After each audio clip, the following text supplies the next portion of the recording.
সাফ অনূর্ধ্ব-20 চ্যাম্পিয়নশিপে পাকিস্তানের বিপক্ষে দুর্দান্ত জয় পেল বাংলাদেশ। মালদ্বীপে লাল সবুজের হয়ে প্রথম ম্যাচে মাঠ পাতালেন মার্কিন বংশোদ্ভূত তারকা রোনান সুলিভান। রোনানের সঙ্গে ভাই ডেকলান ম্যাচ শেষে আনন্দ ভাগাভাগি করেন সমর্থকদের সঙ্গে। ডেকলান বিরতির পর নামলেও রোনান সুলিভান ছিলেন শুরুর একাদশে। তবে প্রথমার্ধে ভক্তদের মন ভরেনি মানিক নাজমুল হুদা, মুর্শিদ আলীর একের পর এক গোল মিসে। রোনান সুলিভান ঠিকমতো সহায়তা পাননি সতীর্থদের কাছ থেকে। বিরতির পর বাংলাদেশ আগের চেয়ে বেশি আক্রমণাত্মক ফুটবল উপহার দেয়। 53 মিনিটে বাংলাদেশের নাজমুল হুদা ফাউলের শিকার হলে ফ্রিকিকের নির্দেশ দেন রেফারি। চোখ ধাঁধানো ফ্রিকিক থেকে পাকিস্তানের জালে বল জড়ান রোনান সুলিভান। অভিষেক ম্যাচে বাংলাদেশকে উল্লাসে মাতান এই মার্কিন বংশোদ্ভূত তারকা।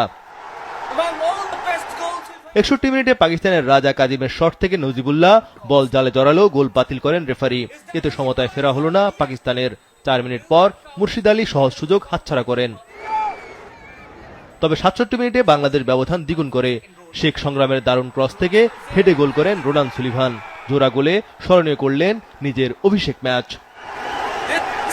বাকি সময় আর কোনো গোল আদায় করতে পারেনি বাংলাদেশ দল। গ্রুপ পর্বে নিজেদের প্রথম ম্যাচ জিতে 3 পয়েন্ট সংগ্রহ লাল সবুজ দলের।